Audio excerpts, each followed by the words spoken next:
প্রেমের ধূলিঝড় অষ্টম পর্ব। বিগত কয়েকদিন ধরেই ভীষণ রকম ব্যস্ততায় দিন পার করছে দুর্জয়। ঘুম থেকে উঠেই কোনো রকম রেডি হয়ে ল ফার্মের উদ্দেশ্যে বেরিয়ে পড়া, আর লেট নাইট করে বাড়ি ফিরে কোনো ক্রমে খাওয়া শেষ করে ঘুম, এইটুকুর মধ্যেই যেন সীমাবদ্ধ হয়ে পড়েছে তার জীবন। নন্দিতা মাঝে মাঝে আর চোখে খেয়াল করে দুর্জয়কে। বাড়ি থেকে ফেরার পর থেকেই কেমন যেন অন্যরকম এক সূক্ষ্ম পরিবর্তন লক্ষ্য করছে সে দুর্জয়ের মধ্যে। মাঝে মাঝে তো ঠিকমতো চোখের দেখাটুকুও মেলে না তার। নন্দিতা ঘুম থেকে ওঠার আগেই বেরিয়ে পড়ে সে। অসুস্থতার কারণে আজকাল নন্দিতারও ঘুম হয় বেশি, অনেক সময় রাতেও দেখা মেলে না তার। দূরত্বটা দুজনের মাঝে একটু একটু করে আঁটোসাঁটো হয়ে বসেছে, যে অভিমান বাড়তে বাড়তে পাহাড় সমান। নন্দিতা অপেক্ষা করতে করতে জেগে থাকতে পারে না আর, অগত্যা ঘুমে ঢুলে পড়ে। অপরদিকে দুর্জয় গোটা দিনের অক্লান্ত পরিশ্রম শেষে বাড়ি ফিরে নন্দিতাকে নিজের মতো ঘুমে কাদা দেখে অভিমানে বুক ফুলে ফেপে ওঠে। কেউ অপেক্ষা করুক, মাঝে মাঝে না খেয়ে বসে থাকুক। অপেক্ষা করতে করতে রেগে ফুঁসে উঠে শুনিয়ে দিক কয়েকটা কড়া কথা, শাসন করে বলুক, এত অপেক্ষা করাই কেউ? কাল থেকে তাড়াতাড়ি না ফিরলে দরজার বাইরে থাকবে সারা রাত। পুরুষ মানুষের চাহিদা বোধহয় এইটুকুই, স্ত্রীর রাগ, অভিমান, ভালোবাসা সবটুকুর ওপর আধিপত্য থাকুক শুধু তার। তাই তো নন্দিতাকে রোজ এভাবে নির্লিপ্ত দেখে বুকে ভাঙন ধরে তার। মনে হয় এই বুঝি হারিয়ে ফেলল সব কিছু। অথচ কিছু মাস আগেও তার কোনো ভয় ছিল না কোনো পিছু টান। জীবনটাকে লম্বা একটা রেস, আর নিজেকে প্রতিযোগী হিসেবে একের পর এক জটিল কেস নিয়ে দুই হাতে খেলেছে সে। অথচ আজ ভয় হচ্ছে তার। সামান্য একটা কেসের ডেট যত এগিয়ে আসছে ততই অজানা এক ভয় চারপাশ থেকে ঘিরে ধরেছে যেন তাকে। দুজনের মাঝে তৈরি হওয়া দূরত্বটাই বোধহয় অংশে দায়ী একাত্রে। কিন্তু আজীবন নারীর সঙ্গ থেকে দূরে থাকা দুর্জয়ের পক্ষে এই দূরত্ব ঘোচানোর কাজটা মোটেও সহজ নয়। যেন বিশাল এক সমুদ্রের মাঝে কেউ চার হাত পা বেঁধে ফেলে দিয়েছে তাকে। হাজার চাইলেও সাঁতরাতে পারছে না উতরোতে এই পরিস্থিতি থেকে। সকাল থেকেই কাজে বেশ অমনোযোগী দুর্জয়। আনসার সাহেব কাজের ফাঁকে ফাঁকে দুর্জয়কে পরখ করছেন। কেমন যেন অস্থির, চিন্তাগ্রস্ত, অসংলগ্ন লাগছে তাকে। অস্থিরতায় কাগজপত্র এলোমেলো করে বসে আছে এই মুহূর্তে তার চারপাশ। বাম হাত মাথায় টেকিয়ে চোখ বন্ধ করে বেশ নিমগ্ন হয়ে চিন্তা করছে কিছু। আনসার সাহেব নিজেও খানিকটা বিচলিত হলেন দুর্জয়কে এমন অবস্থায় দেখে। টেবিলের ওপরে রাখা পানির গ্লাসটা আস্তে করে দুর্জয়ের দিকে এগিয়ে খানিকটা গলা কাশলেন। অতঃপর চিন্তিত কণ্ঠে বললেন, স্যার, আপনি কি শিকদারদের কেসটা নিয়ে ভাবছেন? এই কেসটা নিয়ে আপনি প্রচুর স্টাডি করেছেন, এটা আপনিই জিতবেন। কেসের গোটা ফাইলটা উধাও আনসার চমকে তাকায় দুর্জয়ের দিকে। কাঁপা কাঁপা কণ্ঠে বলে, কি বলছেন স্যার এগুলো? তুমি ঠিকই শুনেছ, ফাইলটা আমি বড্ড সাবধানে রাখতে গিয়ে সবচেয়ে বেশি অসাবধান কাজটা করে ফেলেছি। এক্সট্রা কোনো ফটোকপি নেই। দুর্জয় না সূচক মাথা নাড়তে খানিকটা করুণ সুরে আনসার বলল, এখন কি হবে স্যার? অপোনেন্ট দল তো ফাইট না করেই জিতে গেল। আপনার সাথে এমন শত্রুতা কে করল? রাগে দুর্জয়ের শরীর জ্বলছে, শরীরের প্রতিটা লোমকূপ পর্যন্ত জ্বলে উঠছে বিশ্রীভাবে। দপ দপ করে জ্বালাময়ী এক রক্তক্ষরণ ধরেছে মাথার প্রতিটা নিউরনে। আনসারের চোখে চোখ রেখে দুর্জয় শীতল কণ্ঠে বলে, আমি জানি এই কাজটা কার। তৎক্ষণাৎ আনসারের মুখ রক্তশূন্য হয়ে পড়ে। কপালে জমতে শুরু করে বিন্দু বিন্দু আকারে ঘাম। পকেট হাতড়ে রুমাল খুঁজতে গিয়ে ব্যর্থ আনসার আর চোখে একবার তুর্জয়ের দিকে তাকায়। তার দৃষ্টি রাগের গভীরতা মাপতে গিয়ে খেই হারিয়ে ফেলল তৎক্ষণাৎ। নন্দিতা আমার সাথে এমন বেইমানি কেন করলো বলতে পারো আনসার? কি এমন উদ্দেশ্য থাকতে পারে এর পেছনে? আনসার চমকপ্রদ হাসল, কণ্ঠে এক রাশ অসহায়তা ঢেলে মলিনভাবে বলল, মেয়েটাকে আপনি অতিরিক্ত বিশ্বাস করে ফেলেছিলেন স্যার। হয়তো সে আপনার শত্রুপক্ষের লোক, আপনাকে ধ্বংস করার উদ্দেশ্য নিয়ে এসেছিল। এই মেয়ের। আনসার আর কিছু বলতে যাবে তার আগে তার দিকে শান্ত চোখে তাকালো তুর্জয়। কণ্ঠে যথেষ্ট গাম্ভীর্য টেনে শীতল কণ্ঠে বলল, আমার স্ত্রীকে এই মেয়ে বলার অধিকার আমি কাউকে দিইনি। সম্মানের সাথে নেবে তার নাম। আনসার চোখ নামিয়ে ফেলে, অপরাধী কণ্ঠে বলে, সরি স্যার, কিন্তু যে মানুষটা আপনাকে এত বড় বিপদের মুখে ঠেলে দিল, আপনি এখনও তাকে প্রোটেক্ট করছেন? তুর্জয় হাসল, ঠোঁট বাঁকানো সেই হাসি খুব কাছ থেকে না দেখলে বোঝার উপায় নেই। আনসার এক দৃষ্টিতে তাকিয়ে রইল তুর্জয়ের দিকে। তুর্জয় টেবিলের একপাশে পড়ে থাকা গাড়ির চাবিটা হাতের মুঠোয় ভরল। অতঃপর চেয়ার ছেড়ে উঠতে উঠতে কণ্ঠে খাদ ফেলে বলল, নিজের বিশুদ্ধতম অনুভূতিটুকু উৎসর্গ করা মানুষটাকে অশুদ্ধ হতে দিই কিভাবে? এ যে আমার অনুভূতিতে কলঙ্ক লেপ্টে যাওয়ার মতো। শহরের পিচঢালা রাস্তা ধরে তুর্জয়ের গাড়ি ছুটে চলেছে দুরন্ত গতিতে। নির্দিষ্ট সময় থেকে বেশ অনেকটা আগেই বেরিয়েছে আজ সে। মনের মধ্যে দাপিয়ে বেড়ানো অস্থিরতা যেন এক মুহূর্তের জন্য স্বস্তি দিচ্ছে না তাকে। গাড়ি এক সাইডে পার্ক করে তুর্জয় সবেমাত্র মাথা এলিয়ে দিয়েছে সিটে। এমন সময় আনসারের কল পেয়ে এলোমেলো হাতে রিসিভ করে বিধ্বস্ত কণ্ঠে বলে, এই মুহূর্তে আমাকে আর কল দিও না, একা থাকতে চাই আমি খানিকটা সময়।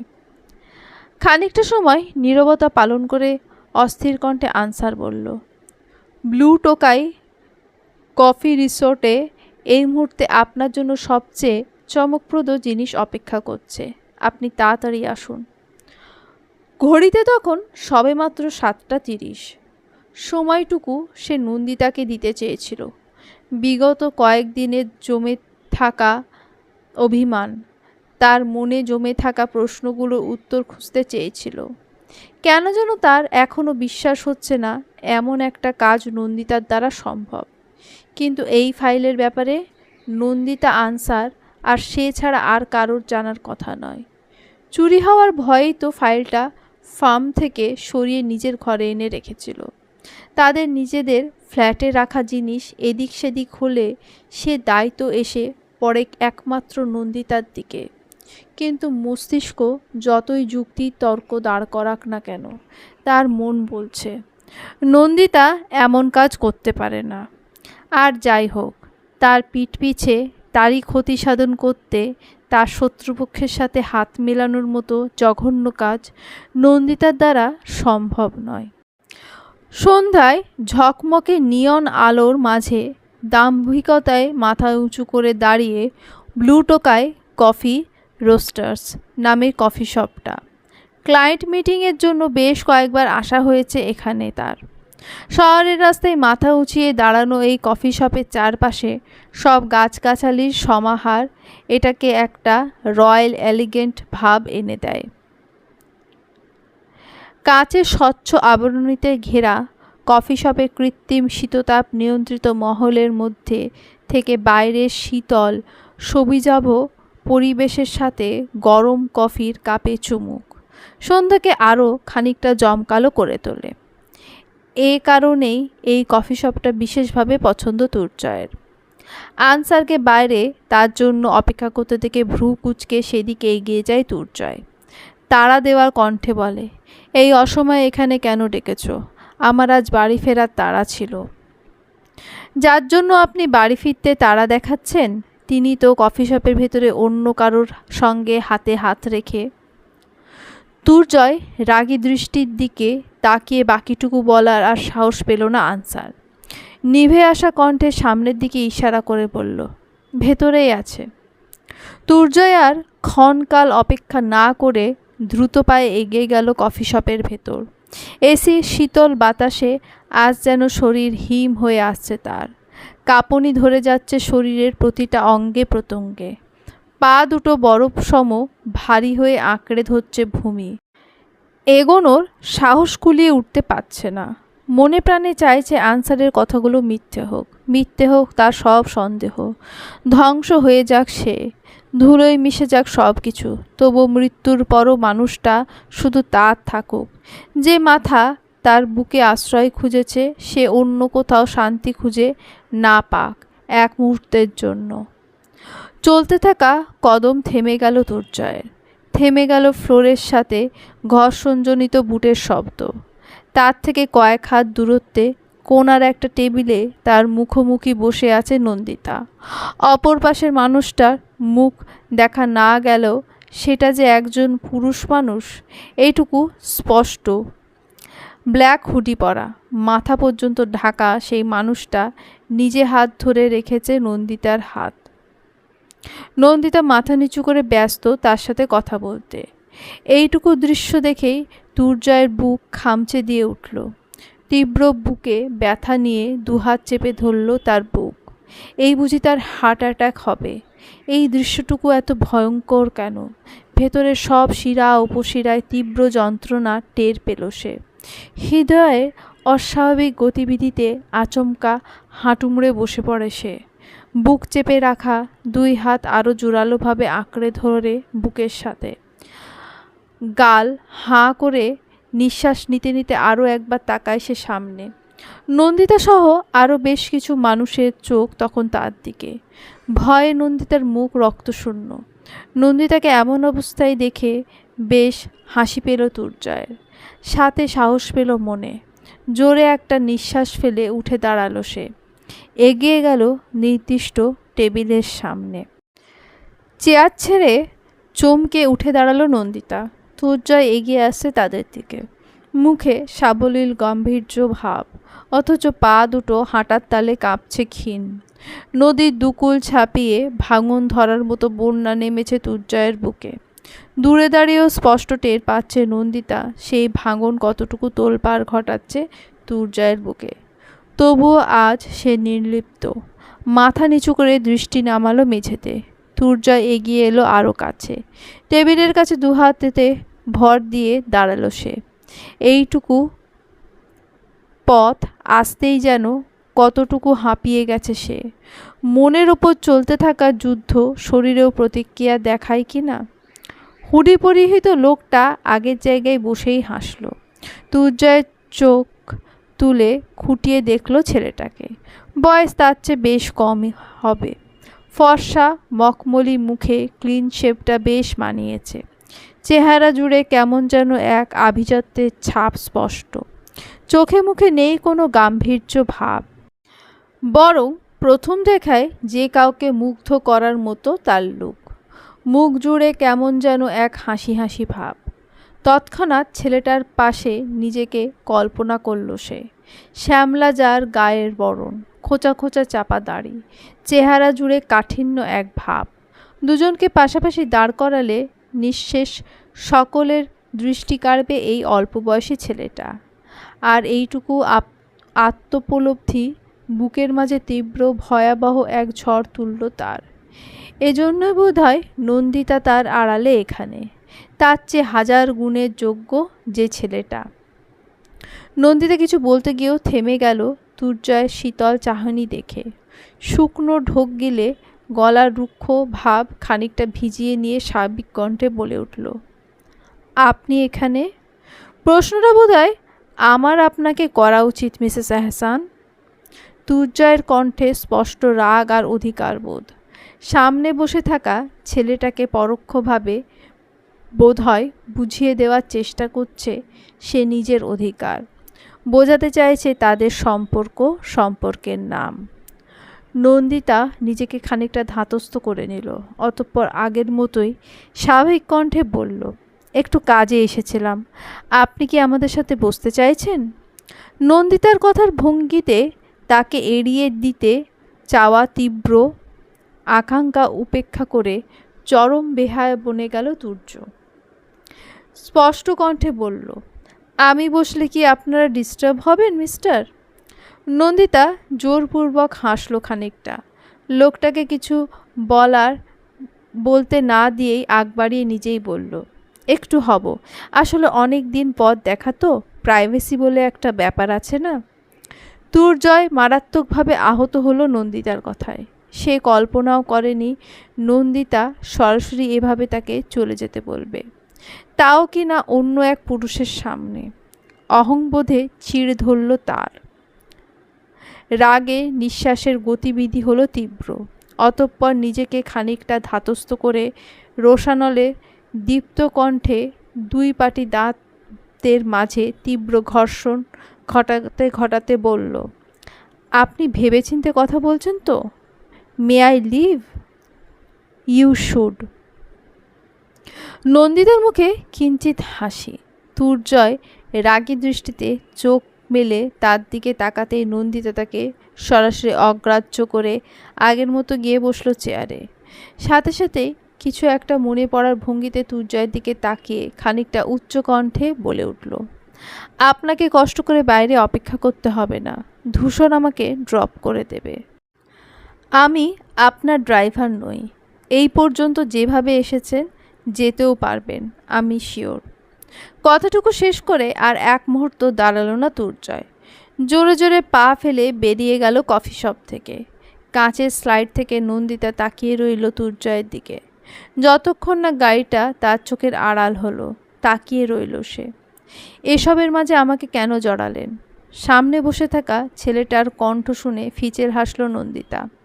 অতঃপর দুই হাত টেবিলের ওপর ঠেকিয়ে তার ওপর থুতনি রেখে সরাসরি তাকালো ছেলেটার দিকে। এরপর একই ভঙ্গিতে বলে উঠল, এসবের মাঝে আমাকে জড়ালেন কেন? আপনি না চাইলেও এইসবের সাথে কানেক্টেড। আপনারা চাইলেই আমাকে রেহাই দিতে পারতেন। অন্তত মনুষ্যত্বের খাতিরে হলেও আমাকে না জড়াতে পারতেন। আমার জানা মতে আমার ব্যাকগ্রাউন্ড সম্পর্কে আপনাদের অজানা নয়। তারপরও নিঃস্ব একটা মানুষকে আপনাদের এই নোংরা খেলার হাতিয়ার বানিয়ে তার কাছেরই মানুষের ক্ষতি করছেন। আপনারা চাইলেই এই সব আটকাতে পারতেন। লোকটা চমকপ্রদ হাসল। হাসতে হাসতেই বলল, হিউম্যানিটি দেখানো ওসব ভালো মানুষের কাজ। আমরা ভালো নই মিসেস ওয়াইফ অফ দুর্জয় এহসান। নন্দিতার কণ্ঠে স্পষ্ট রাগ। দুহাত টেবিলের উপর রেখে জোরালো কণ্ঠে চিবিয়ে চিবিয়ে বলে ওঠে কথাটা। তা দেখে ধূসর বেশ মজা পাওয়ার ভঙ্গিতে বলে ওঠে, আপনি বোধহয় আর খুব বেশি দিন মিসেস থাকবেন না। আজকে যে কাজটা করলেন, অ্যাডভোকেট দুর্জয় এহসান আপনাকে এরপরও টলারেট করবে ভাবছেন? নন্দিতা দমে গেল ধূসরের এই প্রশ্নে। সত্যি কোনো জবাব নেই তার কাছে এই প্রশ্নের। কেনই বা মেনে নেবে দুর্জয় তার এই ঔদ্ধত্যতা? কী বা দায় পড়েছে তার? নন্দিতাকে চুপ থাকতে দেখে ধূসর তাড়া দেওয়া ভঙ্গিতে আবারও বললে উঠল, বললেন না তো, কেন করলেন? আপনাকে জানিয়ে আমার লাভ? লাভ? ওকে, কী লাভ চাইছেন আপনি বলুন? আমার সাথে এই মিথ্যা অভিনয়টা চালিয়ে যেতে হবে আপনাকে। আর আমি আপনার কথা কেন শুনব? কারণ আমি আপনাদের প্রত্যেকটা কথা শুনেছি। আপনাদের কথা মতো সব কাজ করেছি। এমনকি নিজের হাজব্যান্ডকে ওই জঘন্য রোগের দিকে ঠেলে দিয়েছি শুধুমাত্র আপনাদের কথায়। এত কিছুর পরিবর্তে কি আপনাদের আমাকে ফিরতি কিছু দেওয়া উচিত নয়? ধূসর নিশ্চুপ থেকে ভাবল খানিকটা সময়। অতঃপর লম্বা একটা শ্বাস টেনে বলল, আচ্ছা বেশ, বলুন কি করতে হবে আমাকে। এমন কিছু যাতে দুর্জয় আমাকে ঘৃণা করে। তাকে বিশ্বাস করাতে হবে যে তার আড়ালে আপনার আর আমার মাঝে কিছু চলছে। ধূসর ভ্রু কুঁচকে তাকালো নন্দিতার দিকে। সন্দিহান কণ্ঠে বলল, কিন্তু তাতে আপনার কি লাভ? ভালোবাসার মানুষের চোখে ঘৃণা দেখার মতো কলিজা এখনো আপনার হয়নি, তাই এসব চিন্তা বাদ দিন। আমার এতটুকু কলিজা আছে যে এখানে বসে বসে আপনার কলিজা টেনে ছিঁড়ে নিতে পারি ধূসর সাহেব। নন্দিতার চোখ দুটো থেকে নির্গত তীব্র রাগ ধূসরকে বিমোহিত করল খানিকটা। অতঃপর মস্করা করার ভঙ্গিতে সে বলল, ধূসর সাহেব, ইস, ডাকটা শুনে মন তো চাইছে কলিজাটা বের করে রেখে দিই আপনার সামনে। শিকদারদের বংশধররা এক একটা জানোয়ার জানতাম, কিন্তু তাদের পোষা কুকুরগুলো যে বিশ্রী রকম জানোয়ার জানা ছিল না। ধূসর শব্দ করে হাসল এবার। কোনো ক্রমে হাসি থামিয়ে চোখ তুলে তাকালো নন্দিতার চোখের দিকে, যে চোখে এক রাশ ঘৃণা আর অবজ্ঞা। এই মুহূর্তে ধূসরের নিজেকে ডাস্টবিন মনে হচ্ছে। নন্দিতা যেভাবে তার দিকে তাকিয়ে আছে তেমনটাই লাগার কথা। কুকুররা কিন্তু অনেক বিশ্বস্ত আর মনিব ভক্ত হয়। আপনি চাইলে আপনার ভক্ত হতে রাজি, কিন্তু শেষের কথাটুকু চোখ টিপে খানিকটা নিচু কণ্ঠে বলল ধূসর। নন্দিতা শব্দ করে চেয়ার ঠেলে উঠে দাঁড়ালো। শব্দ শুনে আশেপাশের মানুষজন তাকালো তাদের দিকে। নন্দিতা সেদিকে পাত্তা না দিয়েই হনহন করে বেরিয়ে গেল সেখান থেকে। নন্দিতা এনে দেওয়া ব্লাড স্যাম্পেলের শিশিটা হাতে নিয়ে ধূসরও বের হলো তার পিছু পিছু। আজ মূলত এই কাজের জন্য এসেছিল সে। যে লোকটা এতদিন নন্দিতার বাড়ির দরজায় এসে ব্লাড স্যাম্পেল দিয়ে গেছিল, কয়েকদিন আগে থেকে অসুস্থ সে। অগত্যা শেষ সময়ে এই কাজের দায়ভার এসে পড়ে শিকদার বাড়ির সবচেয়ে ছোট ছেলে ধূসর শিকদারের ওপর। বাবা আর চাচার তৈরি মাস্টার প্ল্যান সফল হতে দেখার জন্য সে নিজে থেকেই এসেছিল আজ নন্দিতার সাথে দেখা করতে, আর তুর্জয়ের শরীর থেকে নেওয়া ব্লাড স্যাম্পেল নন্দিতার কাছ থেকে নিতে। এখন শুধু এই স্যাম্পেল ল্যাবে পাঠিয়ে অ্যাডভোকেট তুর্জয় এহসান এইডস নামক জটিল রোগের শিকার হয়েছে নাকি দেখার পালা। ধূসরের শত অ্যাপ্রোচ সত্ত্বেও তার গাড়িতে আসতে রাজি হয়নি নন্দিতা, বরং শক্ত কণ্ঠে সেখান থেকে বিদায় দিয়ে নিজে উঠে বসেছে অটোতে। ধূসর আর চোখে তাকালো চলতি অটোটার দিকে। অতঃপর ঠোঁটের কোণ বাঁকা হাসি ঝুলিয়ে নিজের গাড়ির দরজা খুলতে খুলতে আপন মনে বিড়বিড় করে বললেন, ধূসর শিকদারের নজরে শেষে কিনা একটা বিবাহিত মেয়ে আটকালো, তাও কিনা শত্রুর বউ। শব্দ করে খানিকটা হেসে ধূসর আবারও বলল, ব্যাপার না, অ্যাডভোকেট তুর্জয় এহসানকে কোনো মূল্যেই ছাড় দেবে না ড্যাড। স্বামী হারানোর শোকে কান্নার জন্য না হয় আমার কান থাকলো মিস। আকাশে ঘন কালো মেঘ, যে কোনো মুহূর্তে নেমে আসতে পারে ধুম বৃষ্টি। নন্দিতা ক্লান্ত শরীরটা এলিয়ে দিল অটোতে। ফুরফুরে বাতাসের ঝাপটায় এসে ছুঁয়ে দিতে যাচ্ছে তার চোখ মুখ। এত বিষণ্ণ পরিবেশেও শান্তি লাগছে খানিকটা। চোখ বুজে নন্দিতা ভাবল কিছুক্ষণ আগের ঘটনা। ধূসরের হাতে শিশিটা দিয়ে সামনে তাকাতেই তাদের দিকে এগিয়ে আসা তুর্জয়কে দেখেছিল সে। পরিস্থিতি ঘোলাটে হওয়ার আগেই ইচ্ছাকৃত ধূসরের হাত ধরে হাসি হাসি মুখে কথা বলছিল সে, যাতে দূর থেকে দেখেই তুর্জয়ের মনে সন্দেহ সৃষ্টি হয়, যার ফলে তার ওকালতি বুদ্ধি খাটিয়ে অতিরিক্ত ভাবতে গিয়ে আসল ঘটনা উদ্ধার করতে না পারে। এতে অবশ্য খুব একটা মন্দ হয়নি। সে তো একটা সময় তুর্জয়কে ছেড়ে যেতেই হবে তাকে। হয়তো শিকদারদের কেসটা ক্লোজ হলেই সে একেবারের জন্য চলে যেত তুর্জয়ের জীবন থেকে। তার এই অসুস্থ শরীরে আসল কাহিনী কোনোদিনও যদি তুর্জয় জানতে পারে, পুরোপুরি ভেঙে পড়বে মানুষটা। তাকে বাঁচাতে গিয়ে নন্দিতা নিজে এই মরণ ব্যাধিকে আপন করে নিয়েছে। এ কথা জেনে কিভাবে বা ভালো থাকতো লোকটা। ভেতর ভেতরে একভাবে নিঃশেষ হয়ে যাওয়ার চেয়ে তাকে ভুল বুঝে দূরে ঠেলে দেওয়া ঢের ভালো। এতে তুর্জয় কখনোই জানতে পারবে না নন্দিতার শারীরিক অবস্থা। জানতে পারবে না তার পিঠ পিছে ঘটে গেছে কত কিছু, বরং নন্দিতাকে ভুল বুঝে নিজেকে শক্ত করবে। একজন প্রতারকের সঙ্গে কেই বা থাকতে চায়, সেও চাইবে না থাকতে। তার জীবনটা নতুনভাবে শুরু হলে মন্দ কি? এতটা তো চেয়েছিল নন্দিতা। তার এই একটা পদক্ষেপ অনেকগুলো কাজ সহজ করে দিল আজ। দুর্জয়ও তার কাছাকাছি আসার চেষ্টা করবে না। না হলে আর কি উপায়ে বা আটকাতো সে দুর্জয়কে? একজন স্বামীকে তার স্ত্রীর সঙ্গ থেকে দূরে রাখার উপায় জানা নেই নন্দিতার। আর এই সঙ্গ দুর্জয়কে এই মারাত্মক ব্যাধিতে আক্রান্ত করে ফেলত যে। অ্যাপার্টমেন্টের দরজার সামনে দাঁড়িয়ে লম্বা একটা নিঃশ্বাস ফেলল নন্দিতা।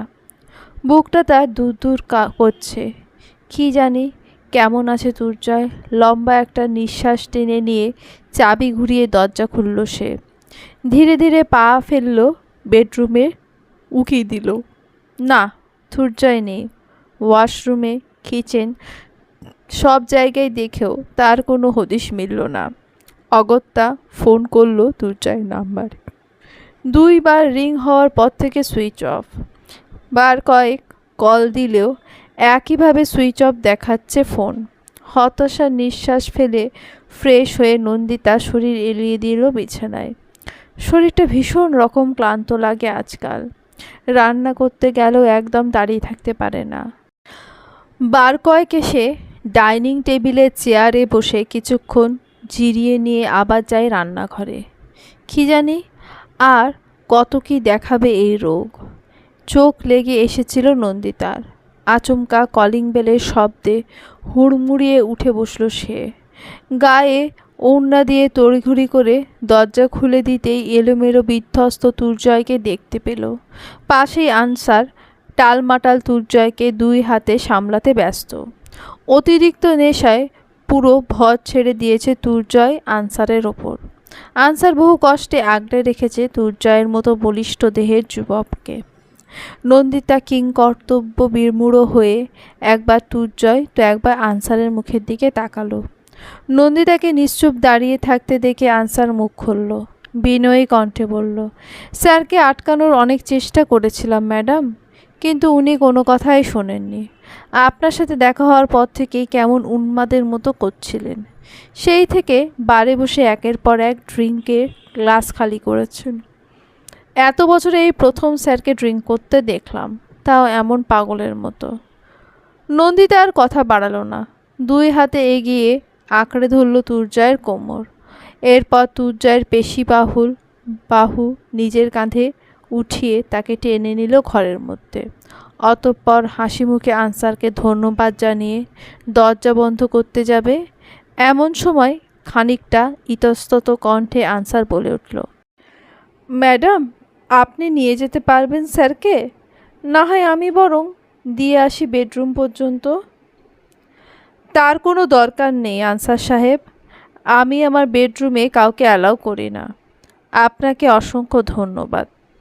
হাসি হাসি মুখে করা নন্দিতার অপমানে দাঁতে দাঁত পিষে দাঁড়িয়ে রইল আনসার। অতঃপর শয়তানি হেসে বলল, বাপের মতোই বুদ্ধি পেয়েছিস।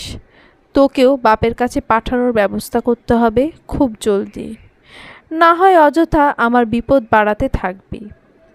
দুর্জয়ের পুরুষালী ভারী শরীরটা কোনো ক্রমে টেনে হিচড়ে ঘরে নিয়ে গেল নন্দিতা।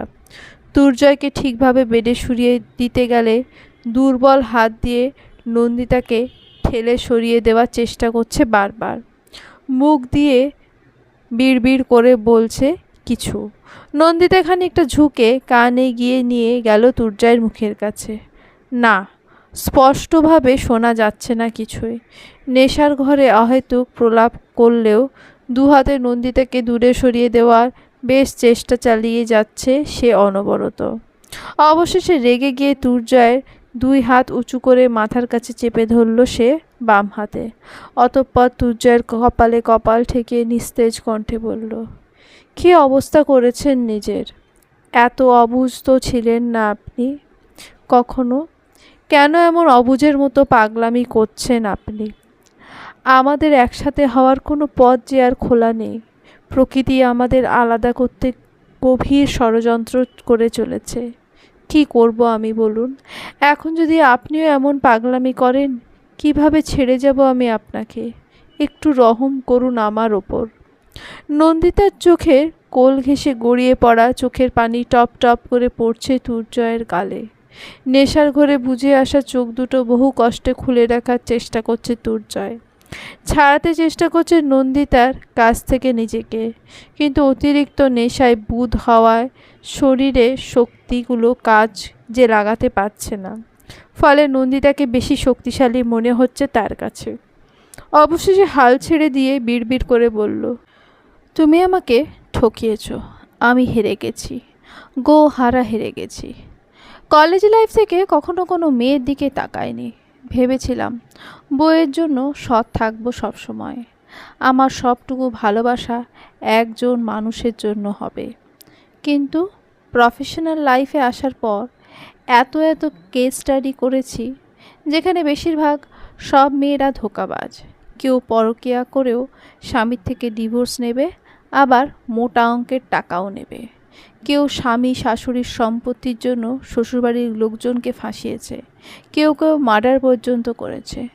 কতগুলো কেস হ্যান্ডেল করেছি, তার 90% দোষ ছিল মেয়েদের। এরপর থেকে বিয়ে নারী জাতির প্রতি ঘৃণা চলে আসে। মনে মনে ভাবতাম, আমার জীবনসঙ্গীও যদি প্রতারণা করে এমন আমার সাথে, তাই তো বিয়েটাও করতে চাইনি আমি বিয়ে করতাম না আমি বিয়ে। নন্দিতা আজ অঝরে কান্না করছে, চোখের জল তার বান মানছে না। একটা মানুষকে এতটা কষ্ট কিভাবে দিল সে? চাওয়ার আগে সব কিছু হাজির করে দেওয়া মানুষটার মনে এতটা আঘাত না দিলে কি খুব ক্ষতি হতো? কিন্তু সে কী বা করবে? প্রকৃতি এত বিশ্রী ষড়যন্ত্র করেছে তাদের বিরুদ্ধে।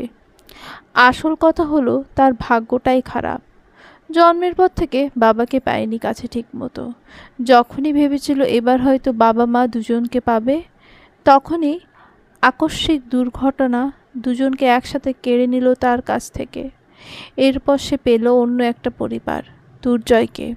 আর যেই না তার ভাগ্যের সাথে দুর্জয়ের জীবন জড়ল, সেই থেকে একের পর এক অঘটন ঘটেই চলেছে। তার কপালটাই শনির কপাল আসলে, যার জীবনে যায় তাকেও ধ্বংস করে দেয়। নন্দিতা দুই হাতের আজলায় দুর্জয়ের মুখটা ধরে কান্নারত কণ্ঠে বলল, আমাদের একসাথে হওয়ার আর কোনো পথ খোলা নেই দুর্জয়। আমাদেরকে যে আলাদা হতেই হবে। যেভাবে আলাদা হওয়ার ছিল, তার চেয়ে এভাবে আলাদা হওয়া ঢের ভালো। আমি আপনার থেকে অনেক দূরে চলে যাব। আপনি জানতেও পারবেন না আমি বেঁচে আছি কি না, জানবেন না আমি ভালো আছি কি না। শুধু জানবেন আমি একজন প্রতারক ছিলাম, যে আপনার জীবন আপনার কেরিয়ার নিয়ে ছিনিমিনি খেলেছে, আপনাকে ঠকিয়েছে অন্য এক পুরুষের জন্য। দুর্জয় কি বুঝলো কে জানে। নন্দিতা দুই হাত নিজের হাতের ভাঁজে নিয়ে মলিন কণ্ঠে বলল, কেন করলেন এমন? কেন আপনি শত্রু দলের হয়ে আমাকে ধ্বংস করতে চাইলেন? কী কমতি ছিল আমার ভালোবাসায়?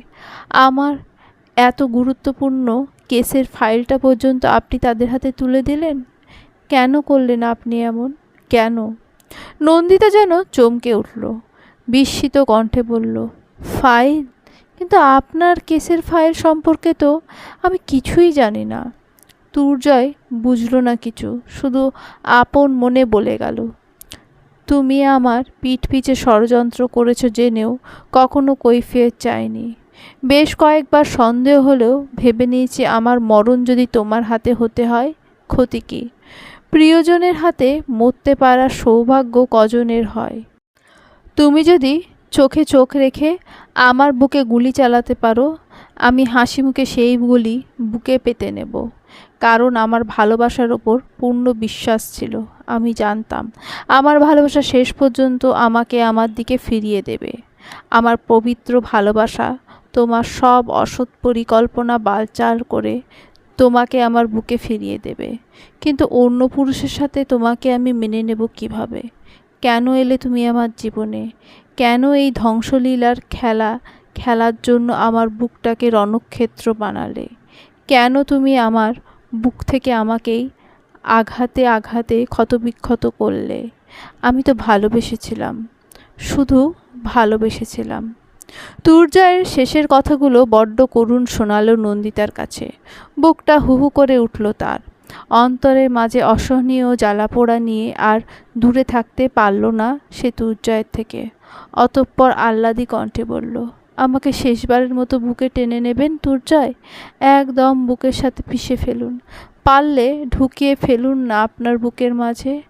আর কেউ দেখতে পারবে না আমাকে, কেউ আঘাত দেওয়ার ফন্দি আঁটবে না, প্রকৃতিও পাবে না আমার নাগাল। আমার থেকে আর কিছু কেড়ে নিতে মরিয়া হবে না সে। আমি আর পাচ্ছি না। মানুষ কতটুকু হারাতে পারে বলুন তো? একটা গোটা জীবনে আমি পেলামটা কি? শুধু হারিয়েই গেলাম।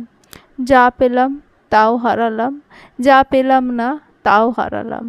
আমাকে শক্ত করে জড়িয়ে নিন তুর্জয়, করে নিন না লোক মুখোশের আড়ালে। এই ভাঙা গড়ার খেলা আমি যে আর নিতে পারছি না। আপনাকে হারিয়ে আমি বাঁচব কিভাবে? আমাকে একা বাঁচতে শিখিয়ে দিন না। আপনি তো এতদিন একাই বেঁচেছেন, আমাকেও শিখিয়ে দিন না। আমার ভীষণ কষ্ট হচ্ছে। আমাকে আপনার বুকে ঠাঁই দিন না। আজ আপনার বেঘোরে আপনার সুযোগ নিতে বড্ড ইচ্ছা করছে। আপনার ওই সিগারেট পোড়া ঠোঁটের স্পর্শ পেতে ইচ্ছা করছে। আপনার হৃদস্পন্দন, আপনার উষ্ণ নিঃশ্বাস, আপনার বেসামাল হাতের বিচরণ, সবটুকু আমাকে উজাড় করে দিন না। বাকি যে কটা দিন বেঁচে থাকব, আপনার এইটুকু স্পর্শ যেন আজীবন লেপ্টে থাকে আমার শরীরে। গুটি গুটি পায়ে নন্দিতা এগিয়ে এলো বিছানায়। তুর্জয়ের দুহাত এনে রাখলো তার কোমরে। বুকে মাথা রেখে চুপটি করে শুনতে থাকলো তার হৃদস্পন্দন। হাঁপড়ের মতো ওঠানামা করছে নন্দিতার বুক, ঠিক যেমন করে বাঁধ আটকানোর চেষ্টা করে প্লাবন। তেমন করেই নন্দিতা আটকানোর চেষ্টা করলো তার কান্না। অতঃপর তুর্জয়ের গালের একপাশে হাত রেখে চোখের দিকে তাকিয়ে কাঁপা কাঁপা কণ্ঠে বলল, আমার বুকের ভাঙচুরের শব্দ শুনতে পাচ্ছেন আপনি? শুনছেন? তারাও ভালোবেসে হেরে গেছে। আমি ভালোবেসে হেরে গেছি তুর্জয়। আমাদের ভালোবাসা হেরে গেছে। শুধু একটা কথা জেনে রাখুন, নন্দিতা আপনাকে ভালোবেসেছিল, ভীষণ ভালোবেসেছিল। চলবে।